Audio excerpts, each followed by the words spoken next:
여보세요? 자, 역사 수업이에요. 여기 지금 이 단원이 조금 할 게 이제 교과서가 어떻게 생겼냐면은 다섯 개 소단원으로 나눠져 있는데 쭉 갔다가 뭐 예를 들면 일제의 지배 방식 쭉 갔다가 다시 돌아가서 독립운동 쭉 갔다가 그다음에 뭐 민족운동 쭉 갔다가 그다음에 뭐 그 당시에 사회상 쭉 갔다가 뭐 요런 식이에요. 그러다 보니까 그 일제강점기 36년 동안 있었던 일을 주제별로 나눠가지고 처음부터 끝까지 설명을 하고 또 돌아가서 처음부터 끝까지 설명 이런 구조다 보니까 여러분들이 이 강의를 들으시고 어, 한번 저도 정리를 해드리겠지만 여러분들이 한번 정리를 하셔야 돼요. 예. 지금 이 PPT 파일을 제가 뭐 카페에도 올려놓고 2층에도 뽑아뒀어요. 그걸 보면서 정리를 하시면 좀 좋을 것 같고, 뭐 직접 도표 같은 걸 그려보셔도 좋을 것 같고, 그다음에 꼭 문제를 풀면서 정리를 하셔야 돼요. 지금 1학년 역사 중에서 이번 중간고사 범위가 제일 쉽습니다. 그래서 근데 공부를 한 번만 하면은 머리에 안 들어와요. 이 부분. 좀 반복해서 해보시면 좋을 것 같고 저도 좀 잘해보려고 PPT도 만들고 그랬으니까 강의가 조금 길 수도 있어요. 꼼꼼하게 설명할 거거든요. 그래서 여러분들이 그냥 그 대신 이제 뭐 막 외워야지 막 이러지 마시고 들으실 때는 좀 편하게 따라가면서 들으시면 좋고요.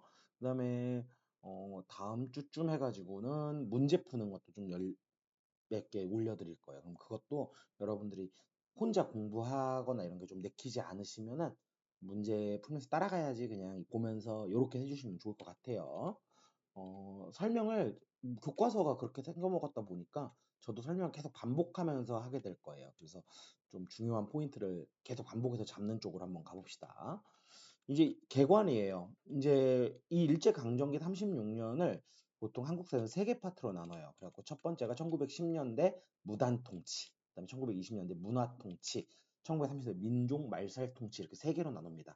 그래서 이 세 개를 묶는 게 되게 중요해요. 10년대 어떤 일이 있었고, 20년대 어떤 일이 있었고, 30년대 어떤 일이 있었고 이걸 묶어서 기억하는 게 되게 중요합니다. 이런 문제 굉장히 많이 나와요. 사건 하나 던져주고 이때 무슨 일이 있었는지 다른 일들, 사건들을 보기에 넣어주고 이런 경우가 많습니다.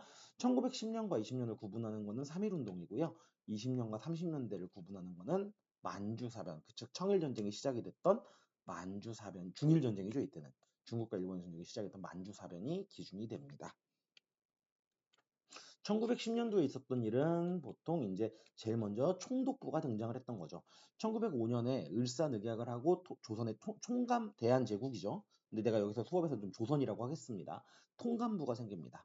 그러다가 1910년에 나라를 완전히 빼앗기게 되면서 총독부가 들어서요.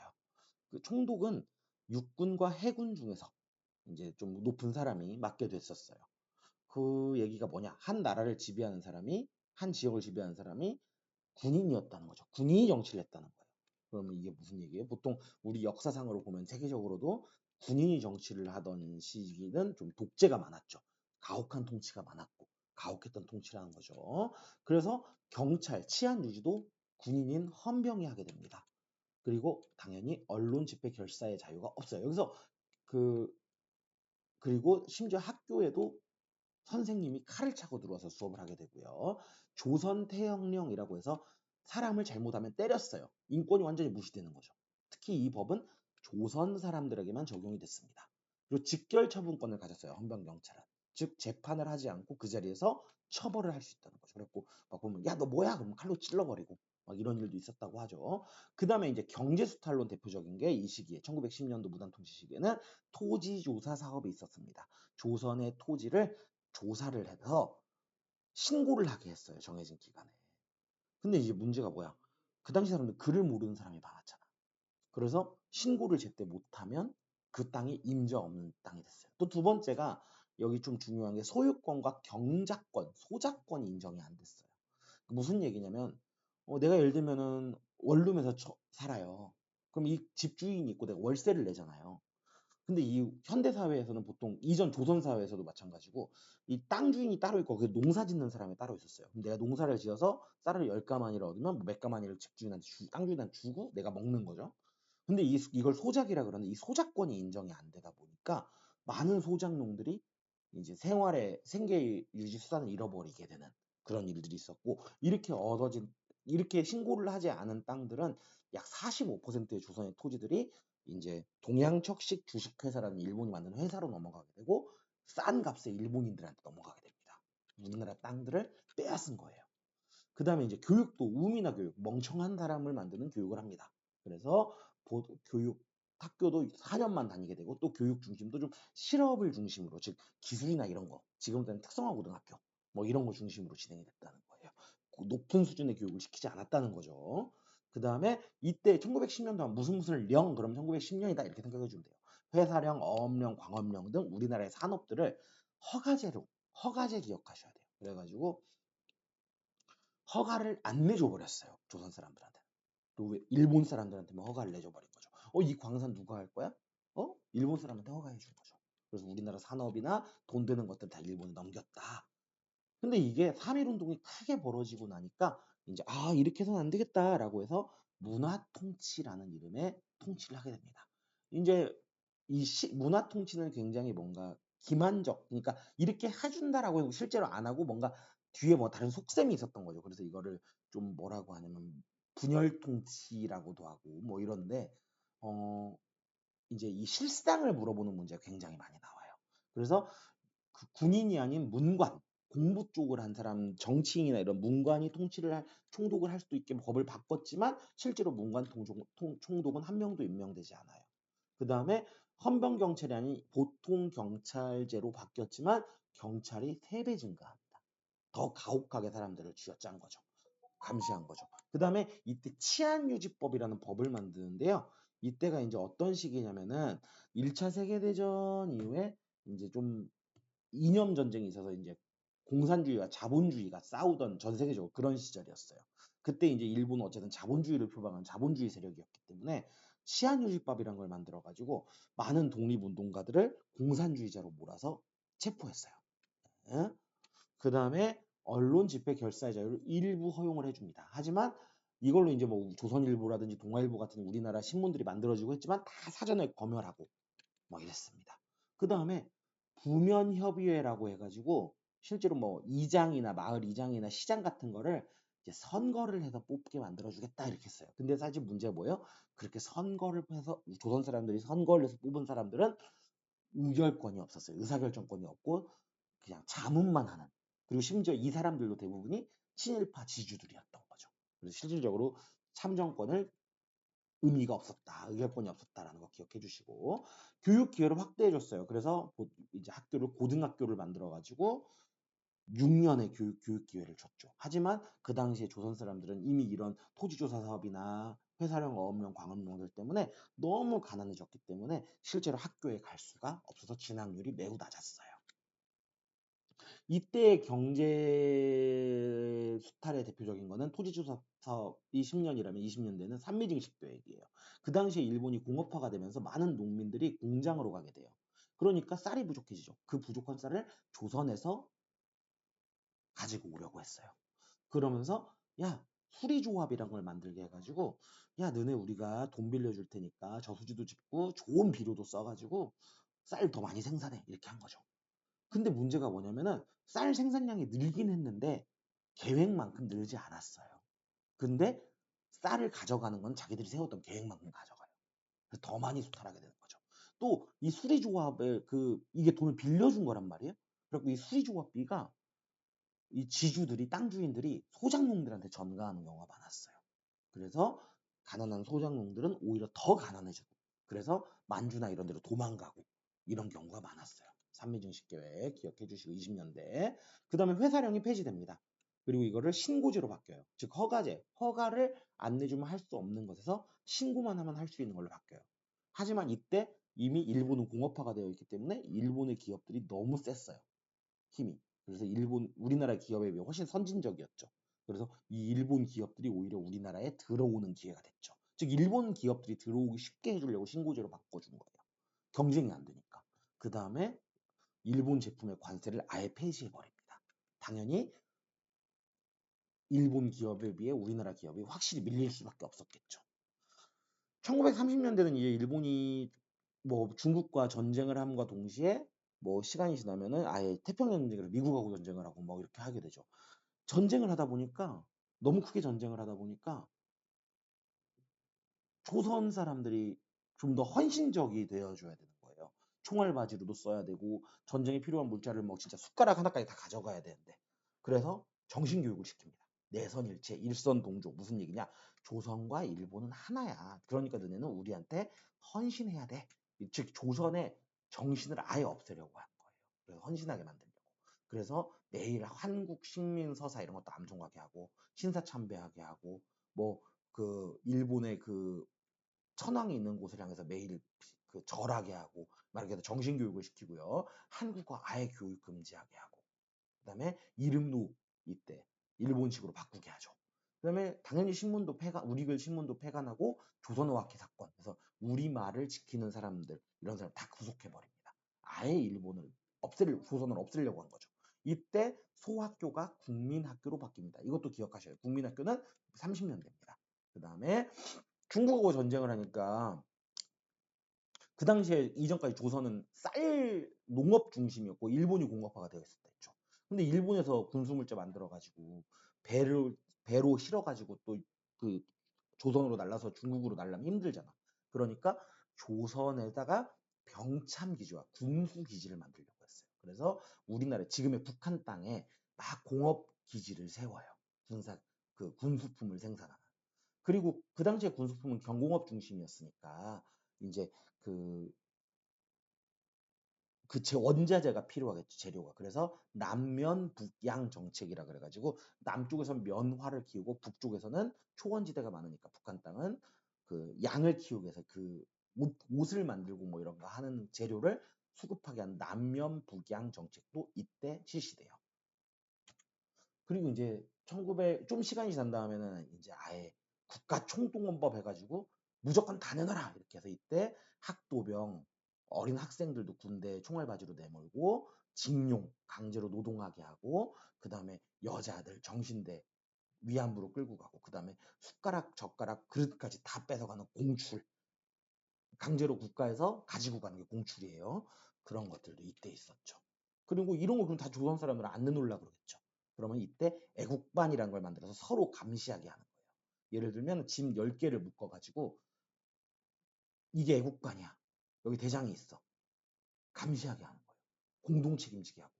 그래서 너네 옆집 도망가면 너네가 다 이거 다 책임지고 벌 받는 거야. 내놔야 돼. 이렇게 하는 거죠. 그러면 이제 사람들이 서로 감시하게 하는 거죠. 굉장히 힘들었던 시기가 아닐까. 이 당시에 독립운동을 좀 알아두시면 좋아요. 이때 언론 집회 결사의 자유가 없었다 그랬죠? 그래서 이때는 독립운동하는 사람들이 다 국가에서 비밀리에, 그리고 비밀 결사라 그래요. 그러니까 국내에서 활동하던 사람들은 비밀리에 활동하는 비밀 결사였고 국외에서 활동을 많이 하게 됩니다. 이때는 나라를 빼앗긴 지 얼마 안 됐기 때문에 독립운동 세력이 두 개로 나눠요. 복벽주의, 옛날로 돌아가자, 왕정시대로 돌아가자. 고종이 밀명을 준, 고종이 고종의 지시를 받은 복벽주의 세력이 있었어요. 이들이 독립의금부고요. 당연히 그럼 이 임병찬은 누구겠어요? 조선의 선비, 유생 출신이었겠죠. 그 다음에 야 이제 왕정으로 돌아가서 안 돼. 조선이 망했던 건 왕정 때문이야. 그래서 공화정으로 민주주의 국가로 가야 돼. 라고 해서 대한광복회, 박상진이 만든 대한광복회가 있었습니다. 이들은 공화정을 추구했어요. 이 두 개 구분하는 거 중요합니다. 그 다음에 서간도 국외에서 이제 여러 독립운동 기지가 만들어지는데 서간도에서는 신민회가 신흥무관학교와 서로군정서로 발전하는 이제 군정서는 군대예요. 무관학교도 만들고 이런 게 있었고요. 북간도에서는 명동촌 명동학교 그리고 중강단이 나중에 북로군정서가 됩니다. 이 서로군정서와 군로군정서는 나중에 만들어진 건데 이게 임시정부가 만들어진 다음에 그 정부의 밑으로 들어갔을 때 이름이 원래 그러니까 먹고 살기 힘든 사람들이 난주로 갔어요. 그럼 모여 한국 사람들끼리. 그래서 마을을 형성해. 근데 거기 외국 땅에서 모여 사는 거잖아요. 그럼 중국에서 우리 지켜줘요? 안 지켜주죠. 그래서 스스로 이제 자치 기구도 만들고 민병대 같이 이렇게 뭔가 자치 경찰 같은 군대도 만들어요. 근데 이 자치 군대가 나중에 임시정부가 세워진 다음에 거기에 밑으로 들어가서 정식 군대가 됐을 때 그거를 군정서라고 하는 거예요. 그 이전까지는 자치군, 그 다음에 그러니까 민병대, 그 다음에 군정서 이렇게 생각하면 돼요. 민병대란 말이 좀 어려울 것 같은데. 그러니까 그 당시에 이제 먹고 살기 어려우니까 만주로 모여 살아. 근데 도적대를 만나도 중국 정부가 우리를 안 지켜줘. 그러니까 스스로 학교도 만들고 자치기구도 만들고 그 다음에 군대도 조직해. 그런데 이 군대가 나중에 임시정부가 생긴다면 그 밑으로 들어가서 독립운동해. 그게 서로군정서, 분로군정서야. 이렇게 알고 있으면 돼요. 연해주에서는 이제 블라디보스토크 있는데 신안총과 한민학교가 있었고 이 대한광복군 정부라는 게 있었는데 얘네가 나중에 이제 임시정부의 모토가 되죠. 상해에서도 동제사란 신한청년단이 있었고 이제 얘네들이 모여서 임시정부를 만들게 되는 거죠. 그럼 미국에선 대한인국민회와 대조선 국민군단이 있었어요. 이것도 외워주셔야 됩니다. 박용만의 대조선 국민군단, 그 다음에 안창호의 대한인국민회. 대조선 국민군단은 하와이입니다. 대한인국민은 미국 본토고요. 이거 나중에 상세하게 할 거예요. 이거는 전체적으로 흐름을 알자고 하니까 이거 지금 적으면서 외우지 말아요. 흐름 알려주려고 하는 거니까. 그 다음에 이네들이 모여서 이제 1917년에 대동단결 선언이라는 걸 해요. 대동단결이 뭐야? 하나로 뭉치자는 뜻이잖아. 그래서 우리 뭉쳐야 돼. 만주, 뭐 서간도, 북간도, 연해주, 상하이, 미국 이렇게 모여있는 우리 한인들이 뭉쳐서 하나로 힘을 모아야 독립할 수 있어 하면서 대동단결 선언을 하게 되는 거죠. 3.1운동은 실패한 운동이에요. 정말 크게 데모를 모여서 했는데 실패한 거야. 그래서 우리 나라를 되찾지 못할 수도 있어. 그럼 우리가 따로 정부를 만들어야 돼. 그래서 이 대동단결 선언 이후에 임시정부가 만들어집니다.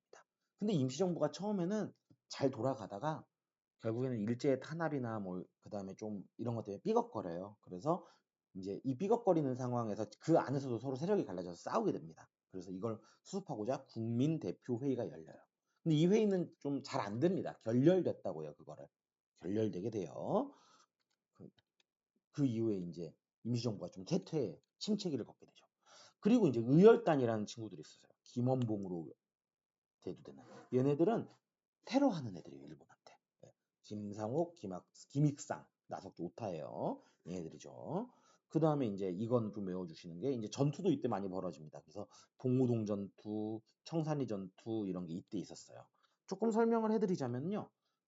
봉우동 전투가 일어난 다음에 이제 그 봉우동 전투에 대한 보복으로 일본이 훈춘 사건을 벌여요. 이게 뭐냐면은 봉우동 전투가 만주 쪽에서 일어난 거예요. 만주 쪽에서 우리나라 독립군이 일본군을 이긴 거죠. 그러니까 이걸 보복을 해야 될 거 아니야. 그러니까 훈춘 사건 해갖고 일본이 거긴 중국 땅이니까 못 들어가잖아. 그러니까 마적대들한테 돈을 주고 우리를 공격해줘라고 해요. 그리고 마적이 공격하죠. 그러면은 이제 중국 정부한테 우리 그것만 마적 잡으러 갔다 올게. 그러고 가요. 들어와요. 그래서 독립군을 사실은 토벌한 거죠. 네.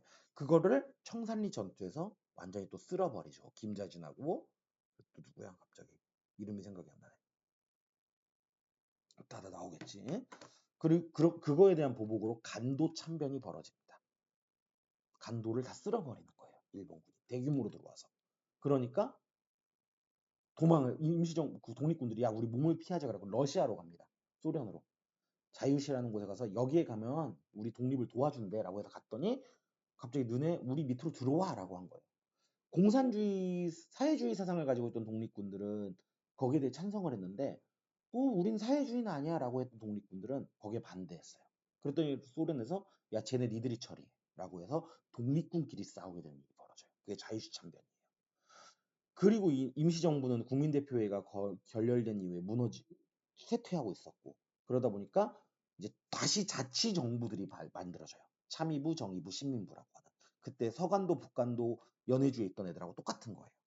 그리고 이때 얘들이 다 이제 만주 땅에서 참의부, 정의부, 신민부가 만들어졌는데 20년대 중반에 일본과 만주 군벌이 만주를 지배하는 애들이 미스야 협정이라는 걸 맺어요. 이게 뭐냐? 만주 애들이 만주국 그 뭐라 그래야 돼? 지배자? 군벌이라고 하거든요. 지배하고 있는 애들이 일본하고 손을 잡고 독립군을 토벌을 같이 해준다는 내용이에요. 그러니까 이거 안 돼. 우리 그러면은 또 힘을 모아야 되라고 해서 삼부 통합 운동을 해요. 이게 참의부, 정의부, 신민부를 통합하자는 운동이 벌어지고 결국 또 하나로 뭉치지 못해요. 그래서 국민부랑 혁신의회라는 게 만들어요. 왜 이렇게 오타가 많냐? 이거 오타 좀 수정해야겠다. 미안해요. 이때 이거 만들 때 내가 피곤했나 봐. 엄청 많이 봤는데.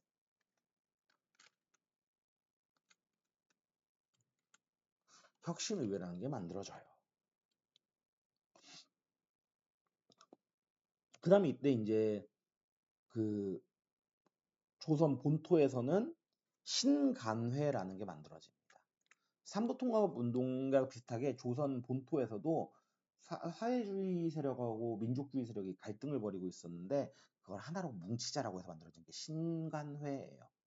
그리고 또 노동총연맹, 농민총연맹 이런 노동자들과 농민들이 뭉쳐서 움직이는 일들이 벌어졌고요. 그 다음에 신간의 친구인 근우회가 만들어져요. 이게 전부 1927년에 만들어진 애들이에요. 이거 세트로 외워주셔야 돼요.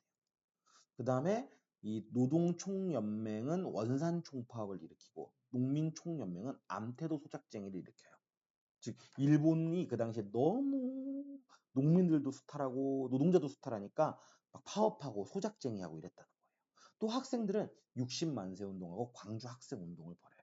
이런 아무튼 20년대에선 이런 일들이 있었다. 그 다음에 이제 문제가 뭐냐면은 이미 나라는 뺏겼으니까 실력을 키워야 되지 않을까 이런 세력도 생겨요. 무장으로 싸워서 독립투쟁은 안 될 것 같아. 우리 힘 없어. 그러니까 우리 실력을 키우자라고 해서 물산 장려 운동, 실력 양성 운동에서 이제 우리 물건을 쓰자. 조선 기업을 물건을 쓰자는 물산 장려 운동도 일어나고 우리 대학을 만들자. 우리 후손들을 가르치자. 밀립대학 설립 운동도 일어나고 농촌 농민들을 가르쳐야 되라. 분화로드 운동도 벌어지고 분화로드 운동이 농촌들한테 공부시키는 거예요. 농민들한테. 그다음에 백정이라는 차별받는 사람들은 우리 인권을 보호해줘라는 형평 운동도 이때 일어나요. 요거 세트로 20년대라고 외워줘야 돼요. 1930년대에는 이제 김구가 한인애국단을 만들어요. 그래서 우리가 알고 있는 이봉천과 윤봉길 의거가 벌어지죠. 예.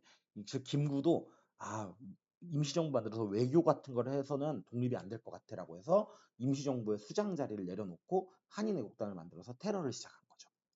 그리고 그때 이제 일본이 중국을 쳐들어가게 되니까 중국과 연합해서 독립군들이 전쟁을 벌이기도 합니다. 이 전투 이름 기억해 주세요. 그 다음에 의열단은 민족혁명당에 합류했다가 조선의용대를 만들어요. 예, 이 의열단이 민족혁명단 조선의용대다. 이렇게 외워주시면 좋을 것 같아요. 1936년에 일본이 상해를 점령해요. 원래 상해에 있던 임시정부는 충칭으로 이동합니다. 그리고 세력을 모아서 대한국 독립당을 만들어요. 여러 개 흩어져 있던 한국국민당, 한국독립당, 조선혁명당이 뭉쳐서 이때 한국독립당이 만들어졌죠. 즉, 그 1919년 3.1운동 이후에 임시정부를 만들고 힘을 모았다가 20년대 실패하고 30년대 다시 모이는 과정이에요. 그리고 이때 이제 일본이 1940년대 들어서면서 미국과도 전쟁을 하죠. 태평양 전쟁을. 그러면서 그때 독립군들은 알았나 봐요. 전 세계가 일본을 영국도 그렇고 일본과 전쟁을 하니까 일본 무너지겠구나 라고 해서 대일의 한국 광복군은 임시정부의 한국 광복군은 일본에 선전포고를 하고 영국 중국과 합동작전을 벌이기도 하죠. 그리고 본토에서는 우리가 이제 독립을 하겠구나라는 낌새가 보이니까 조선 건국 동맹이 만들어지고 광복이 찾아오죠. 그냥 이거 정신이 없죠. 처음 공부하시는 분 이거 안 들어올 거예요. 근데 나중에 이거 한 번 더 보세요. 끝나고. 그러니까 이 다음 영상 보신 다음에 요걸 한 번 더 보시면 그때는 확 이해가 될 겁니다. 적어도 이 내용은 알고 계시면 70%의 문제는 맞추실 수 있을 거예요. 예. 이게 앞으로 우리가 배울 이 중간고사 범위의 전반적인 흐름과 주요 키워드들입니다. 이제 그 다음 단원에서는 1단원부터 다시 돌아가서 천천히 설명을 해드릴 거니까 잘 따라와 주시면 좋겠습니다.